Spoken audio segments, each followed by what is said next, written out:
Just why can't you sit with him? Because he is like of the COVID. Yes, COVID. He's just. So the COVID. Okay. So we're doing Tzurba M'Rabanan, volume 4, page 132. We're still in the midst of Isser V'Heter. Hilchos Kashrus. We're up to of having two sinks. Based on what we've learned so far, we discussed the mix-up between milk and dairy. So it's recommended to have two separate sinks for meat and dairy if possible. Some people only have one sink in their homes with no option for installing a second one. So is it permitted to use one sink for both meat and dairy? So Rav Moshe Feinstein already addressed this in Igros Moshe in a lengthy, complex tshuva, that it is permitted to use the same sink for both meat and dairy, since the possibility of hot meat food directly touching the bottom of the sink and hot dairy subsequently touching the exact same spot within 24 hours is not very common. However, and remember, now based on what we've learned, it's got to be a ben yomo milk with ben yomo meat in a kli, right, in the metal sink, is going to create a problem. But it's got to be in exactly the same place. If it's not within 24 hours, then we know because of livgam would not create a significant problem. However, he recommends ideally placing the dishes on separate racks in the sink for meat and dairy. Those of us who grew up in Los Angeles before it was sort of common to have two sinks, remember that most Orthodox homes followed this advice of Rav Moshe, where they had. You remember that we had a blue rubber mat and a red rubber mat, and we had different vessels to wash the dishes in. This was all based on this tshuva of Rav Moshe. And let's learn the Igros Moshe. Hinei b'dover hadachos hakelim b'hasink sheb'medina zu. So that this is regarding washing dishes in the sink in America. Sheyes bazeh chashashut mitzrad shasink boleya. We have to worry that maybe the sink will absorb milichluch shuman basar from the dirty fat of the meat, umilichluch shuman chalav, and from dirty fatty dairy items, shala kelim.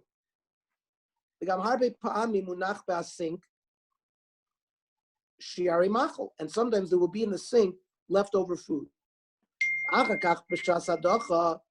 then when you use hot water and you rinsing it mavliya, maybe we have to be concerned that there's going to be absorption by the sink, or back into the kelim that are sitting there. Then it goes back from the sink into a kli that might be there, especially if you use hot water. Nimsa sink atim haya sham dover be'en mechalvo mibasar eno nesa. So Rav Moshe says even if we had mamish meat or milk, be'en means we're not talking about a flavor. We're not talking about bliya. We're talking about there's mamish food there. Rak im hakiluach halach mamish ala be'en, and it's got the flow of one food has to mamish be on top of the other one. It's only then going to be nesar. Rak also mokum kedei klipa, and it's only going to be aser for. It doesn't aser the whole sink. It asers kedei klipa, which we're going to see. You peel off a very tiny, like we're going to see, if in certain absorptions, that if one thing absorbs into another, you can remedy the problem by cutting off a klipa that's like a fingernail's worth of the food, get rid of it. It doesn't aser the whole piece. It asers just as where they touched. Let's say a meat spoon touches some kind of a milk area. if depending on what it is, if it's not very fatty, it will not be mefapeya through the whole item. And certain things will be kedei klipa, certain things will be kedei natila. So either way, that's what Rav Moshe is referring to here, that the whole sink doesn't become usher, just that little area, it's going to be usher klipa. Ushara sink lo neser klal, right? The rest of the sink remains permitted. Vimkein rova sink yev shale usher klal. So there's no way of ushering the whole sink. V'gam chelek hahu, this piece that we're worried about, this little small area, who's sofek rachuk, do rakim ayasham shuman shalbosser be'en, tachas hakiloch. You'd have to have a piece of fatty meat underneath, let's say, pouring something milk there. V'toch me'isle, it's got to be within 24 hours. Hay alosu malkum cholav be'en. So basically, Rav Moshe is not concerned. He said, "Sarich lizar miladiach shama kelim l'chatchila be'ofen sheishtaf hamayim ha'kelim ala sink." We should be careful when we wash the dishes in a chatchila dik way that you shouldn't go. The water shouldn't go directly onto the sink. But b'diavad lo hayashayach le'eser. He still would. He would say b'diavad it's not enough to prohibit the sink or to prohibit. The kalim back in, from the sink back to the kalim. Shahaya az shishim, because he says there's still 60 times the forbidden piece because it's such a small piece. Ava mikol makams advises Rav Moshe. Min aroi hayolach milachatchila, the koshekin labali nefesh, Orthodox Jews. Aval kidim mabdumi, shebeshum makam in madichim besink gufe. Rav Moshe says most people are not washing the sinks directly in the sink. Ella al dapim yuchadim, they put mats, lebasar levad and l'chol levad, and that's he says is good. Avim madichim al chutei barzel hamabim makelim. Let's say somebody has metal racks in the sink that raise up the kalim shelo yigu ba'asink, that they won't touch the sink itself. Av shamayim nishtafim makelim, even though water pours off the kalim gam el sink in shum chashash. But it doesn't answer the sink because it doesn't touch, because that metal grill is raised. So we see from this Igros Moshe that if you wash the dishes on a fleshik mat, on a milchik mat, that's a lechatchila better way. But even b'diavad, it doesn't answer the sink. However, Rav Yitzchak Weiss, the Minchas Yitzchak, Dayan Weiss, who was the Abbez in Yerushalayim, he was alive in the times of Rav Moshe. They had many heated discussions in writing about different sugyas. So he writes in the Minchas Yitzchak that it's forbidden to use one sink for both meat and dairy. Therefore, one must use special sink inserts for dairy and meat. He says, that's a sink.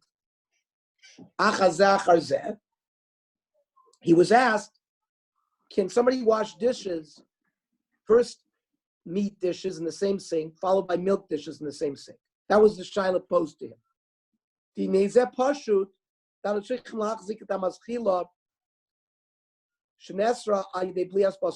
So he says that the sink would be prohibited if you did that, because it would absorb mamish blias of bas v'chol. He says it's going to be common that you pour into the sink remnants. That means if you're using the same sink, remnants of meat and milk, and then and then you pour hot water there. Right? So if you pour from a kli rishon, that's like cooking. That's like yatzoletispo. That's a mechanism of transferring blias. Irui kli rishon, pouring from a kli rishon, is exactly like a kli rishon. He says water that comes from a hot water urn on your ceiling, on your roof, like in Israel, the dud mayim is a kli rishon. So when you open up the sink, that's irui kli rishon. It's coming directly out of that kli. Umavlim b'toch hamaschila mishra maichal aniskale alcohol parim k'dei klipa. The sink absorbs at least a klipa worth of basar b'chol. So he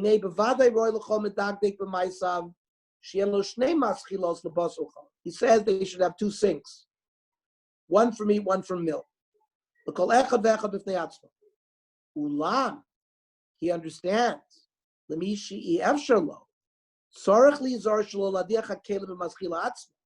first of all, you shouldn't wash the dishes directly in the sink. Like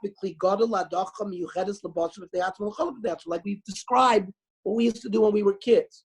You had a fleshik, a dishwasher pan. I don't know what a tub for milachik and a tub for fleshik, and the dishes were washed in separate tubs. They have he says even then you should put like another mat on the bottom of the sink. And you should clean out the sink very good between these dishwashings. The yahader should be, he should make sure the hot water that comes out of the faucet, make sure you put it into the tub, not direct into the sink. He's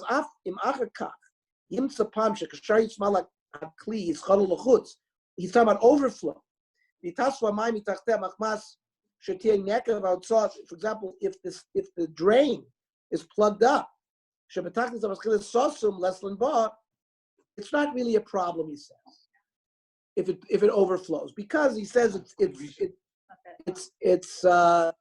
because we said it's you're not mamish putting basar and cholov together in the by because you're washing meat kalim in a separate thing, then it overflows, but that's okay. There's no milk there. That's why he says there's no problem with overflow. Because then when you finish washing the meat dishes, you'll remove that tub, you'll wash the sink down really good, you'll put a mat down, and you'll put your milchtik one in there. So there's never any basar b'cholov there, even when there's overflow. Yes. Question, honey. Some people have their water boilers so hot that the water coming out of the sink is burning. And so you would have a situation where you're washing with hot water. It's more than yat soledes bo. Chaim, that's the problem. That's the issue that we've been dealing with from the beginning. That the hot water that's coming out is yat soledes bo, and it's therefore gonna. If you had basar b'cholov in the same sink, so the sink would be mavliya that basar b'cholov because of the transfer with heat. So that's what we're talking about. But if you're saying there wouldn't be a problem if you had a sink and you always washed in cold water? No. Rav Moshe was matir even in the same sink. He said the chatchila you should also have separate racks for milk and meat. But he didn't. He was not. He said midei klipa, and there's going to be shishim against that klipa. That's how Rav Moshe paskin. Rav Weiss is more machmir. He says lechatchila or b'diavad you should not use the same sink. But if you only have one sink, you should wash the dishes in these separate tubs. Did I miss it over here? Where is it said this whole discussion's regarding hot water is so hot that it's that's what we're talking, because otherwise there's no problem. When you wash dishes, you're using hot water, and it's only then that there's a problem with basar b'cholov. Rav Moshe had the same thing, and so does he.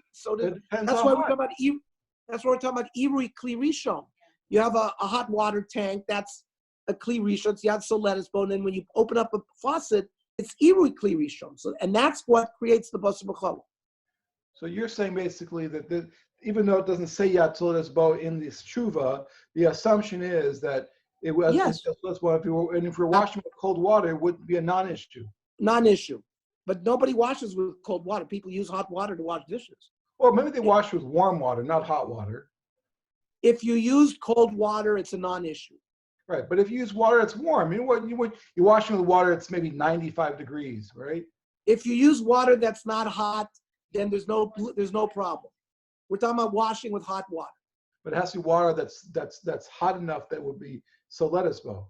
Yeah, well, okay. The hot water that comes out of the sink when you turn on hot, that's yad soledes bo. What temperature would that be? 110 degrees. 110 degrees. Yeah. Okay. So Einachanami, Chaim is correct. If you wash with cold water, there's no problem. Here we're trying to avoid the problem. If you use hot water, he says use separate tubs. אבל לכתחילה ידעתק שהנקב שתחתיו יהיה פתוח, make sure that the drainage is open, שלא יתאספו המים מתחת הכלי, shouldn't gather water. מכל מקום יוסטוב מהנוחם להכשיר המזחילה בין הדחוס פסול חול ולהפך. You should kasher the sink by pouring hot water on the sink between the milk and the washing the dishes for meat and washing the dishes for cold. For example, today when Susie has this thing that you can detach and you move it around. So if anybody only had one sink, all you have to do is turn on hot water and do irui of the sink. That means rinse out the sink in hot water between washing the milk dishes versus washing the meat dishes, and you wouldn't have a problem since dying wise. If it is hot, if you use yatsolet, it's hot enough. It's certainly hot enough. And certainly the stuff that comes out of your instant hot is definitely hot water. Sure. And now, if you can't get it hot enough with the turning it on the regular way, then it's not hot enough.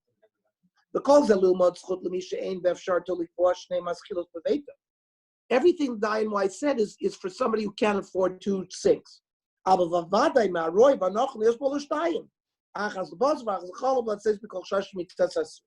So he, of course, advises to use two sinks if you can afford it.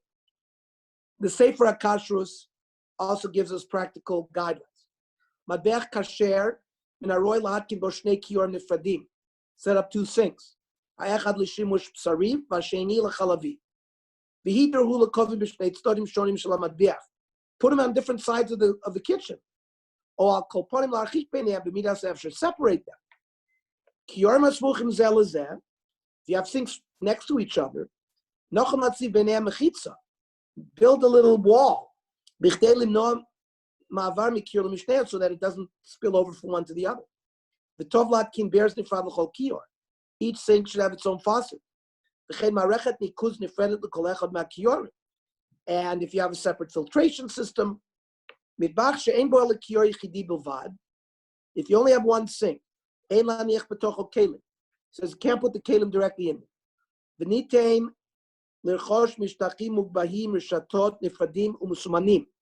You can use elevated racks that are marked, like we said, one for dairy, one for meat.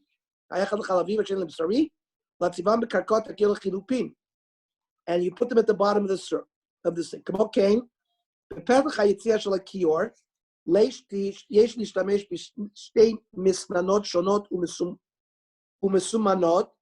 At the opening of the sink at the bottom, you should use two separate drains and avoid placing a hot utensil on the bottom of the sink itself, because that would be a problem through transfer of blia if the kli is hot.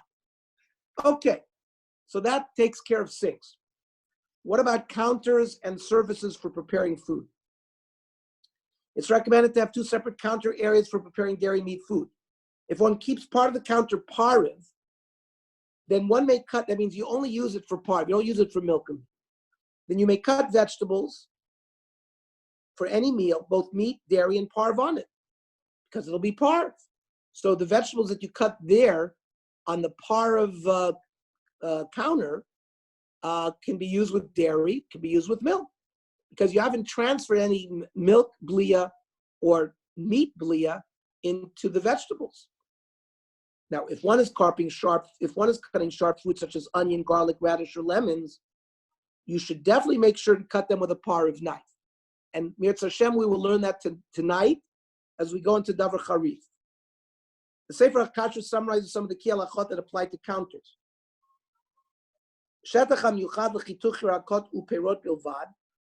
You should have a special designated surface that you only cut vegetables and fruit. You would be able to use those things that you cut both with milk and meat. As long as you keep it parv there. You also have to designate a parv knife and not cut these vegetables with either a fleshik knife or a melachtik knife. As we're going to learn tonight, if you cut a cucumber or a tomato, that's not a problem, because those are not a davar charif. But a davar charif is going to leach out the blias that's in that knife into the vegetable. That's what we're going to learn tonight. And then if you use a meat knife and you cut something sharp, that something sharp like an onion, etc., will become either milachik or fleishik. And then you're going to have a problem. It's going to be a mix-up. Are you using it with a meat meal or a milk meal? So therefore, you should designate one of the knives as a part of knife. So not just the cutting area, but the knife itself. Garlic, basil, onion, snow, radish, limon, chazeret, odak meluach, or like salted fish. Number 2. Ernie, that's assuming that you're not consuming that sharp vegetable in its entirety at the time. If you were to consume it entirely during the meat meal, you have no problem, correct? You don't have to cut those kind of vegetables with a powerful sharp knife if you're intending to consume. Correct. So I didn't understand your point, Bernie. If you let tonight, this is all about tonight. This is just sort of an introduction. Here we're talking about counters, but we're going to be dealing with the knives soon, and then we'll see how whether the whole, for example, when you cut a vegetable, even a sharp vegetable, with the knife, it's not going to be the whole item that becomes, let's say, fleishik. It's just, let's say, a klipa or a natila. So if you're able to remove a klipa or natila, that's the fleishik or the milchik part, you'd be able to use the rest of the vegetable. Now, the problem we get into is if you chop onions, what's called dak. Onions sometimes are chopped little small pieces. So there, all the onions are fleishik or all milchik, and you wouldn't be able to use any of those onions. Let's go weiter. So let's say you have a countertop that's a fleishik or milchik.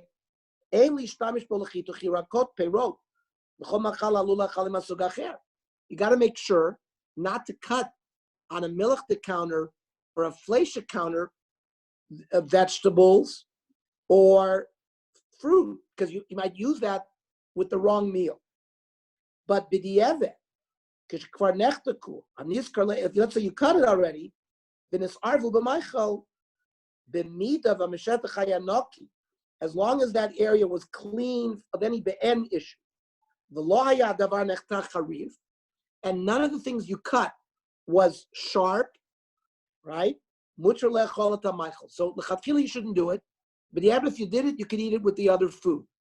If you cut, let's say, tomatoes, it's not a davar charif, and you cut it on a milchik counter, so you could use it with a fleishik b'di'evet after it was cut and it got mixed up, in your salad, whatever. So there, b'di'evet, you'd be able to do it. Now, what if you have a milchik or fleishik countertop, and there you cut the onion or the garlic, right? I feel a bit sucking part of, even if you use a part of knife, so because the knife is pressing and there's blia in the counter, right? That will turn into, if you use the fleishik counter, the onion will become fleishik. If you use the milchik counter, the onion will become milchik.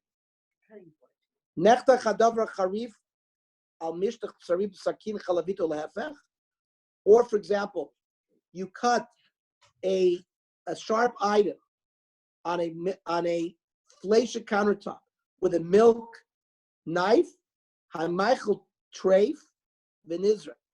You have basar b'chalav blias there, and you have to throw away the food. And the knife also has blias of the problem, and that would need hagala as well. Now, let's say you have a cutting board for bread. You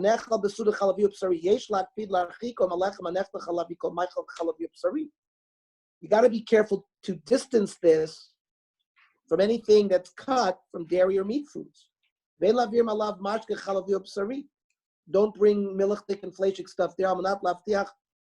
You share to get their part of it. You should certainly use a par of knife for the bread as well, because of what we learned. We don't want milchik bread. We don't want fleishik.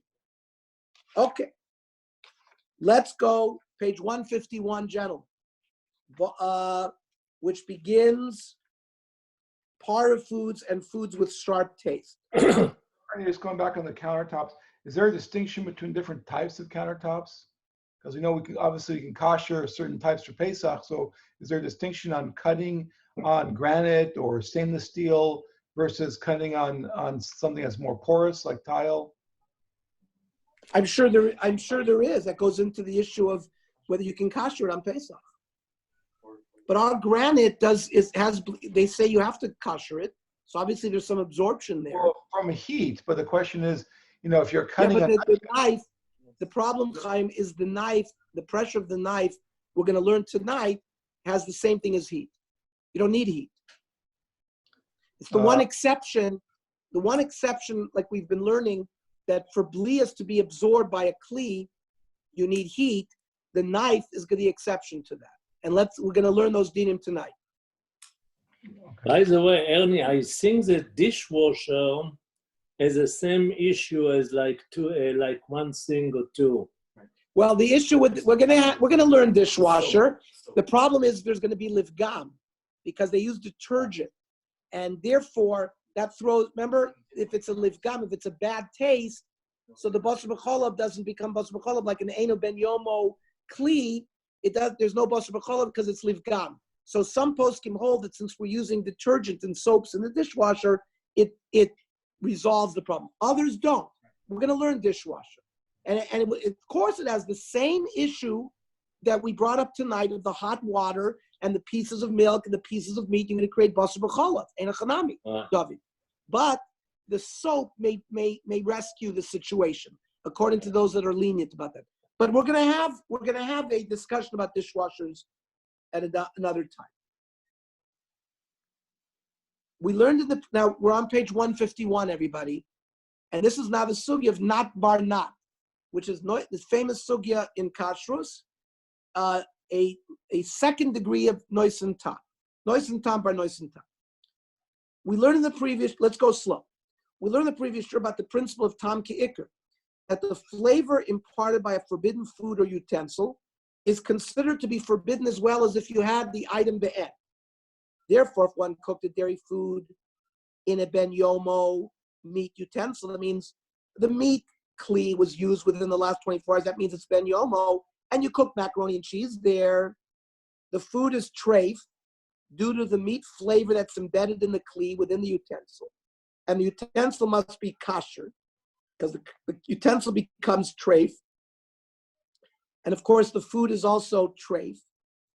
If the utensil is not ben yomo, right? Let's say you cook macaroni and cheese in a meat pot that had not been used for 24 hours. Remember, we made a gzeira that you have to do hagola of the kli, but the food is permitted, right? It's forbidden to use the utensil for cooking lechatchila, but if one did so, the food is permitted. In this year, we will explore the halacha concerning cooking parve foods in a meat or dairy utensil. Now it's going to create a situation of not by not, as well as exceptions to the standard rules concerning specific foods with a sharp taste, davar charif. So the shaila is like this.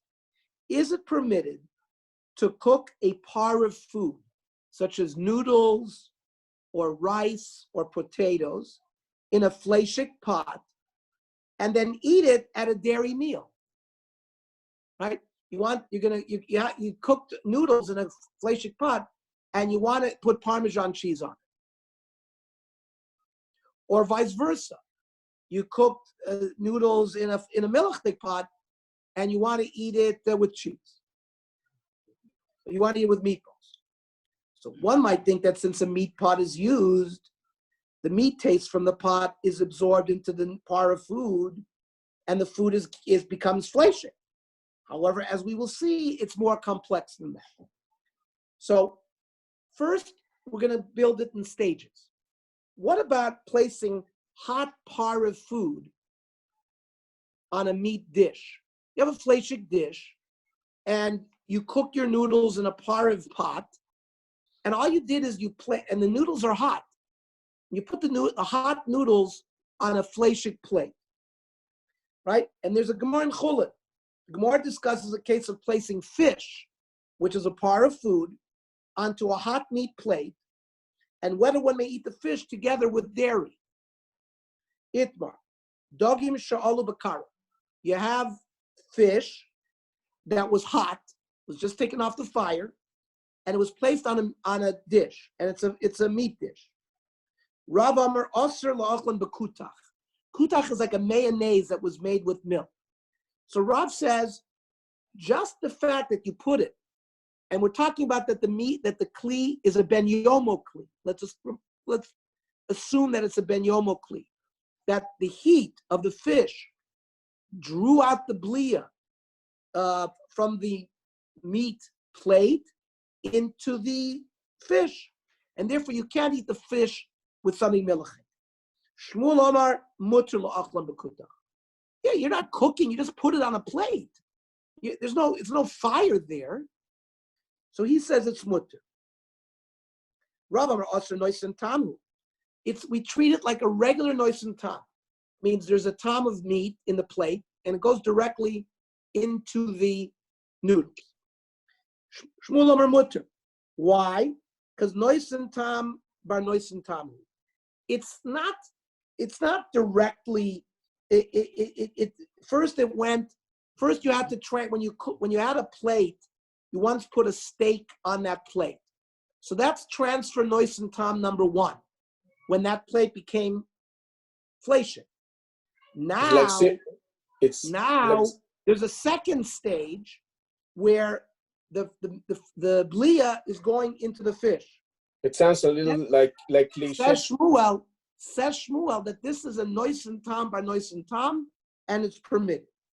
Amr Chizki Mishum Abaye Hilchasa, Dogim Shalu B'Ka'ara, Mutter La'achlan B'Kuta. Yes, John. I'm saying it's similar to like cliche in a way. It went to two different stages.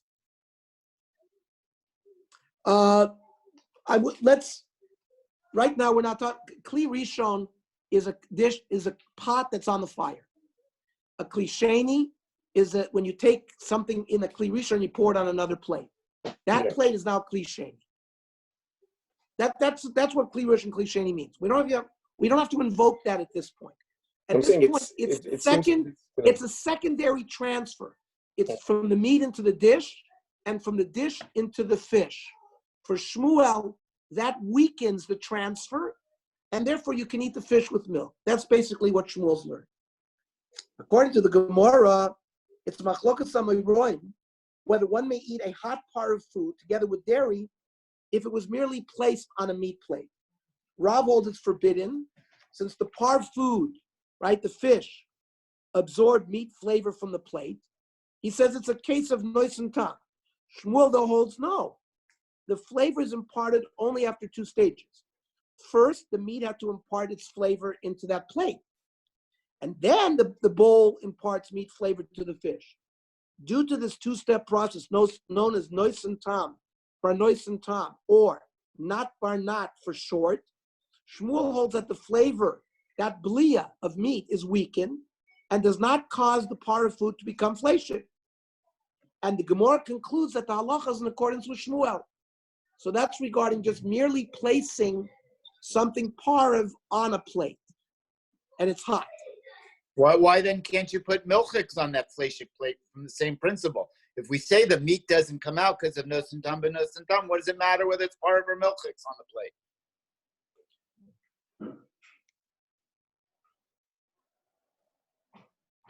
Well, if you have a ben yomo plate and you put something milchik there, the meat flavor is going directly into the milk, and you have basar b'challah. But how is that any different than the fish? But we'll see.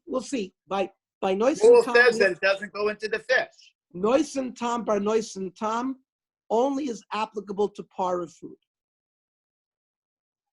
This heter of not bar not, we'll see, works only for par of food. It will not work for there you have a direct flow. Even Shmuel will agree. Even Shmuel, who holds not by not, he only holds it by a par of food. He says if you put something milchik on a ben yomo min plate, Kule Alma holds that you've created basar b'chal. And we'll see. That's a good question, but we'll see why it's different. Now, but we're going to go in a different direction. Right now, we just talked about putting it on a plate. The Rishonim dispute whether the Shmuel's lenient ruling of Shmuel would apply where one cooks or roasts a part of food in a meat pot, right? Now you actually have it on a fire in a pot, cooking. It's not just sitting on a meat plate and through the hot fish, it's going to absorb a blia that's in the kli. So everyone see the difference there? It's now much more of a cooking process. Would we say here too that one may eat the part of food with dairy, or might we say that more flavor is imparted through cooking than simply placing it into on a dish? So regarding this issue, we have a three-way machlokas rishonim. The first approach is Rashi, cited by the Rivan, that it is only permitted to eat part of food with dairy if it's placed on a plate. But if it's cooked or roasted in a meat pan, it's forbidden to eat with dairy. So we see now, Rashi learns that if you took a fish and you either roasted it in a meat pan, or you cooked it with water, that's cooking or roasting, or you cooked it with water in a meat pot, then it becomes meat and you can't eat it with dairy. It would seem that the reason why Rashi is stringent is that the cooking process or roasting process causes much more flavor to be transferred from the pot to the food than simply placing the food onto a plate or in a bowl. Therefore, it's not treated as not bar not, but rather as a regular case of transfer of flavor. Kenny, the regular blia movement from like we do with a meat blia in a ben yomo plate into something dairy that's put mamish there. If it's hot. So Rashi is stringent. The second approach quoted by the Beis Yosef in the name of the Rashba, the Ran, and the Rav Yah, that even if part of food such as fish is cooked in a meat pot or pan, one may still eat the fish together with the dairy. So it's treated exactly like if you put it on a plate, where Shmuel said it's permitted. So the permission extends even if that you cooked it in a pot. And you could eat that fish, even though it was cooked in a meat pot, you could eat it with dairy. By the way, look at the footnote. Some Sfardim do not eat fish and dairy cooked together for reasons similar to those of the custom who don't eat fish and meat together. It's sakana, unrelated to basar v'chala. We Ashkenazim don't have that tradition, but the Sfardim have that. They don't eat fish and milk. That's some kind of sakana. Like when we don't eat fish and meat together. That's not mikashrus, that's midin sakana. We don't understand the sakana, but most still hold by it. Now, what that means is you can't eat meat and fish at the same time. But you could eat meat before fish, or you could eat fish before meat. You just can't eat them at the same time. This thing that on Shabbos we eat fish first and then meat, that's just tradition. That's not the mikra din. You can eat meat and then you can eat fish, as long as you don't eat them together. The Gemara just mentioned eating the fish with the kuda. Meaning the Gemara, they did eat the fish. Right. It has nothing to do with basar v'chala. Right. It has to do with sakana. But they still did it. That was They the did case, it. right. So they did it. We'll have to see the source of the Sfardim where they come up with it. But it's a So I always standard wonder source. then why do Sephardim partake in bagels and lox and cream cheese? Do they?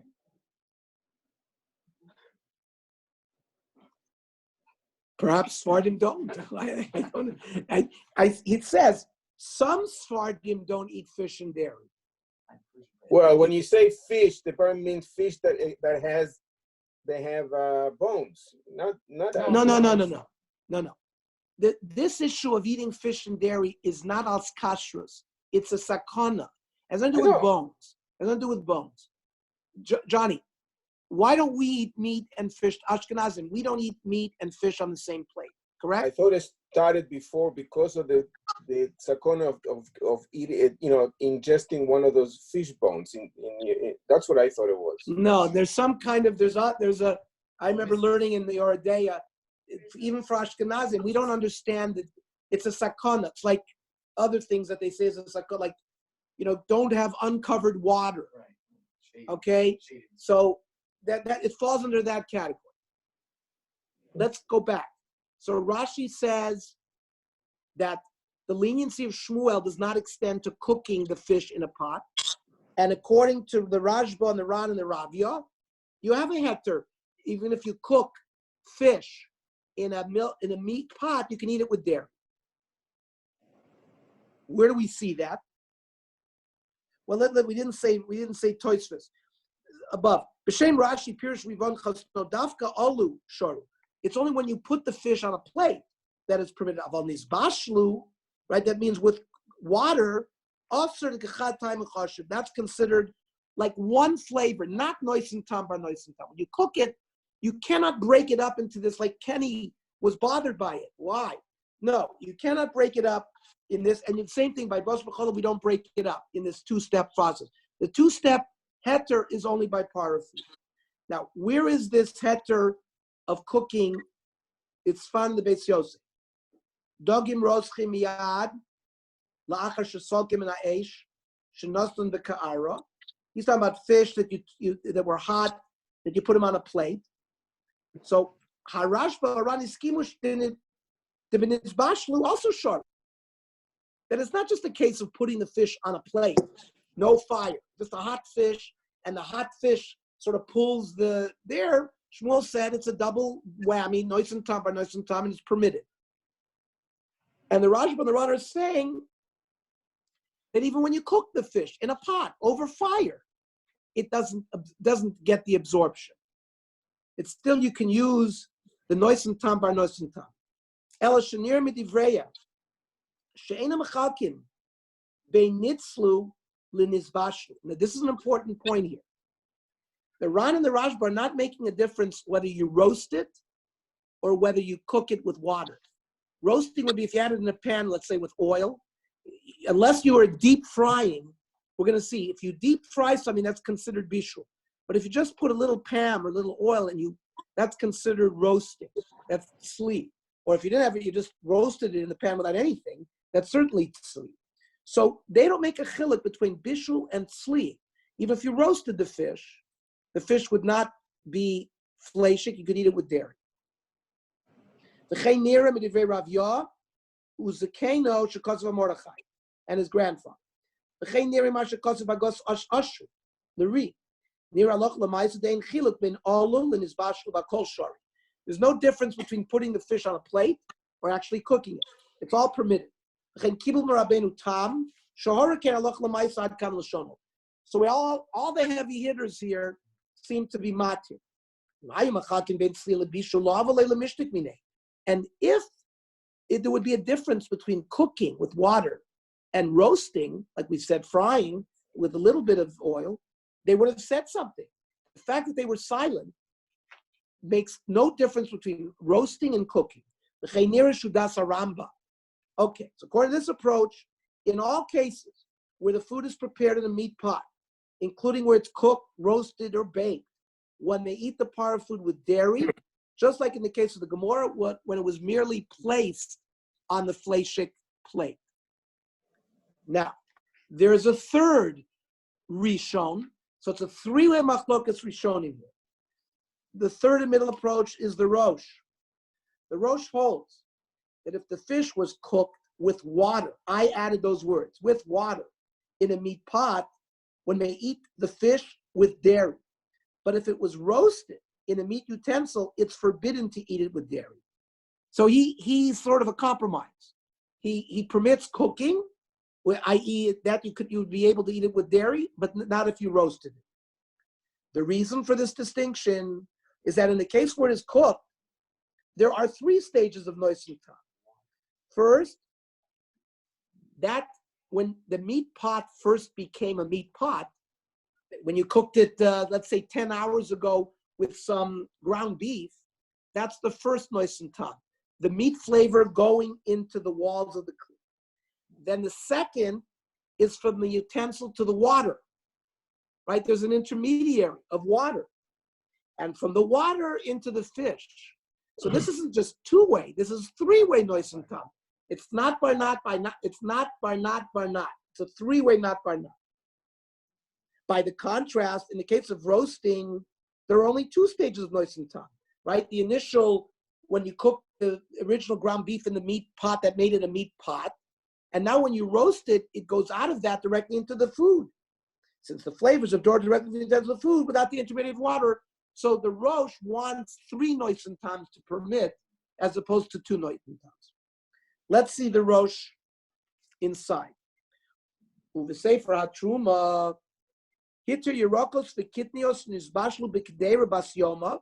So we're talking about vegetables or legumes that were cooked with water in a meat pot that was used within that 24 hours. Excuse me, a milk. B'kedera basyoma choleves. As long as it's rake, it was empty. That means they cleaned it very well. So the Sefer HaTruma, the Rosh brings, permitted that if you cook noodles in a milchtik pot, you could eat it with meat, as long as it was clean, and as long as you used water to cook it. So,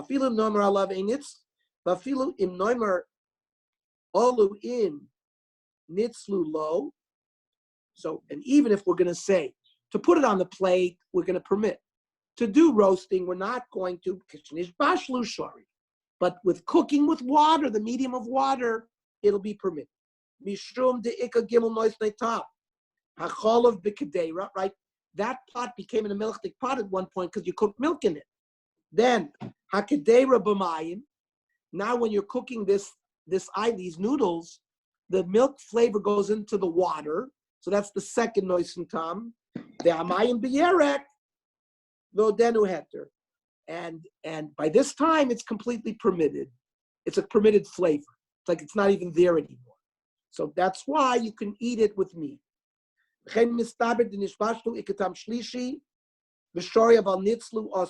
Says the Rosh, it will work with bishul, but it will not work with roasting.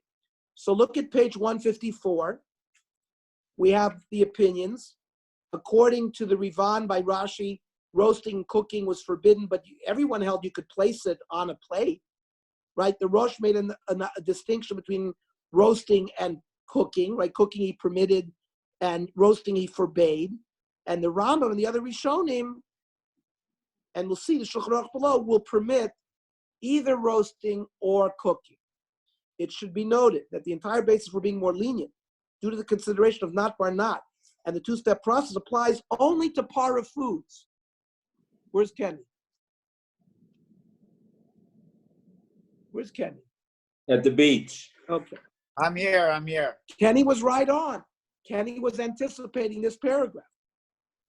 This not bar not heter only applies to para foods, where there's no transfer of mixing of actual meat and dairy together, nor is there transfer of meat flavor that was previously absorbed by the pot into dairy food. In that case, it seems that all agree that the forbidden taste is considered stronger and would not be weakened simply due to the two-step process as described. Right. That's what we learned last week, that if you put something fleshik on a dairy plate within Ben Yomo, it's all usher. The plate has to be cut. Now, Kenny asked, what about noise and tam? Because the noise and tam only works by para foods. It's not weakened if it's the forbidden taste. Therefore, a piece of hot dairy food placed on Ben Yomo meat plate would still render the plate and food forbidden, as would a hot non-kosher food placed on a kosher. Let's say you took a piece of chazer and you heated it up and you put it on a kosher plate. So there's a blia there. So it's a nois and tam, that's direct. And this point is spelled out by the Ran. The Ran himself was bothered by what Kenny was bothered by, and he addressed it. Not by not, ela b'shel heter. Shel heter means here parith, not bas. The term bas b'chala here for a case such as one of the Gemara of a parith food placed on a meat or dairy plate. However, a meat food placed on a dairy plate would indeed cause a forbidden transfer of taste.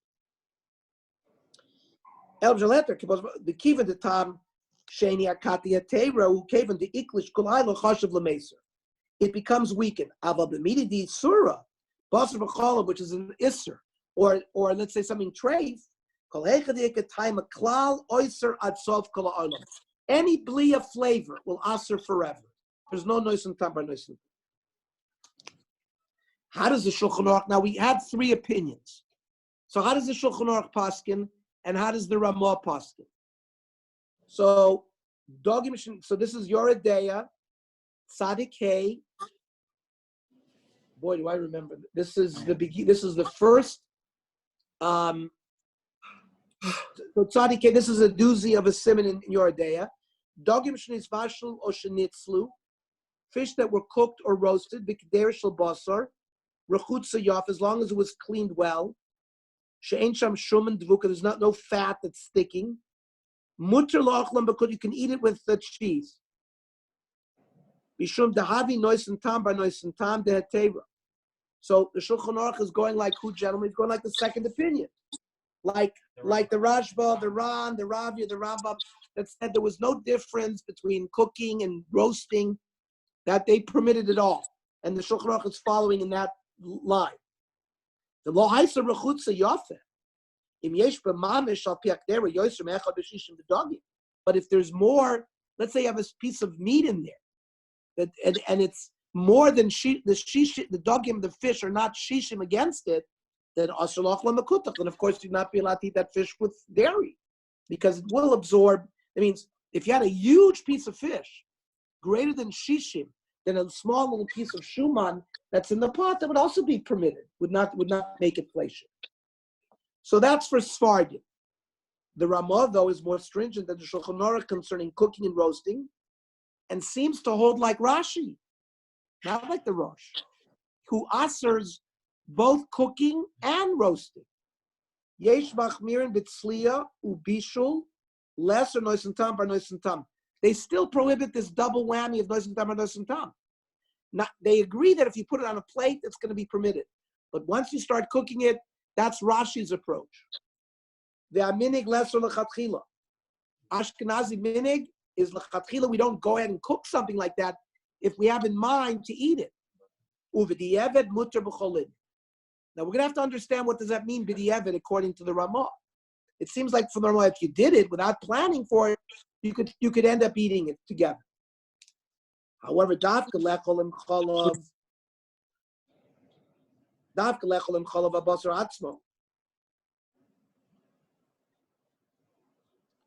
So that's if you're going to eat it, you're going to eat something that was cooked with meat, your mamish can eat with dairy, or vice versa.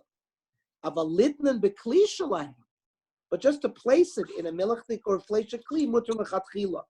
So there would not be, you can't eat it with the thing, but you could put it in a different kli, in the opposite kli.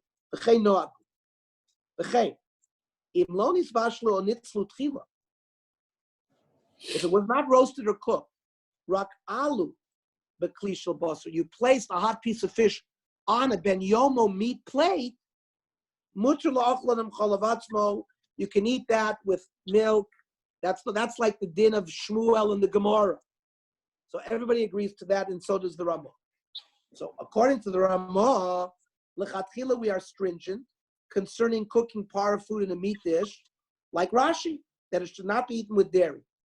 But b'di'eved, after the fact, it's permitted to eat the par food with dairy. What exactly does lechatchila and b'di'eved mean here? What do you mean lechatchila? Okay.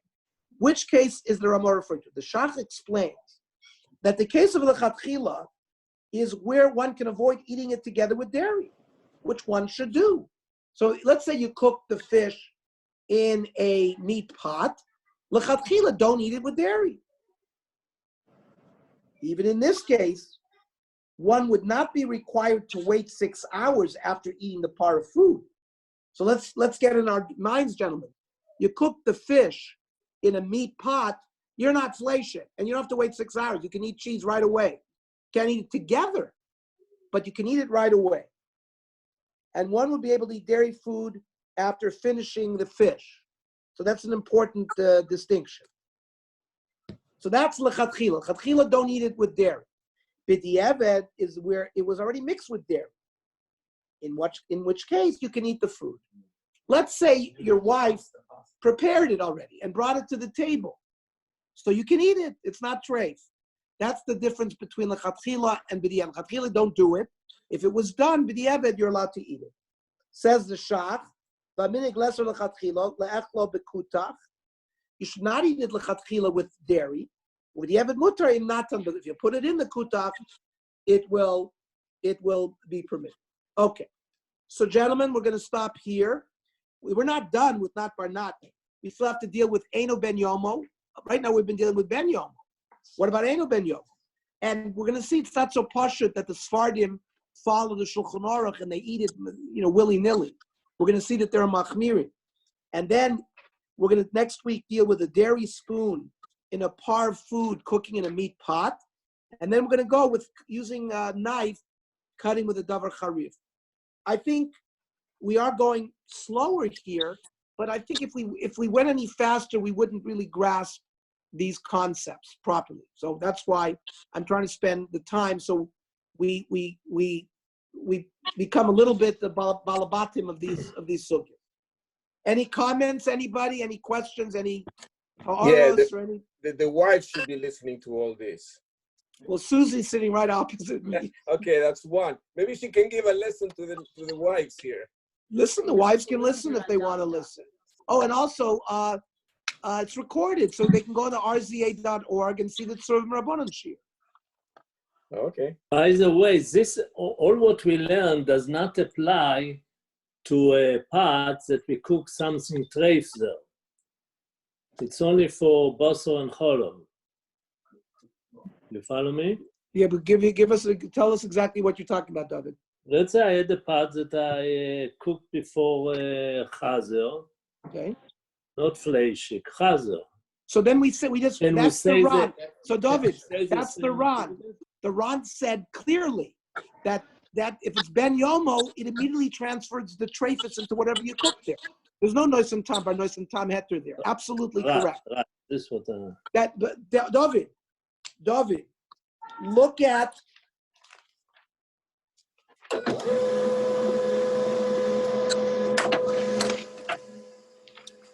David. Yes. Look at page 154, the Ran. No, I have a problem. I don't have the sefer. I'm just listening. Oh my God! We have to get you the sefer.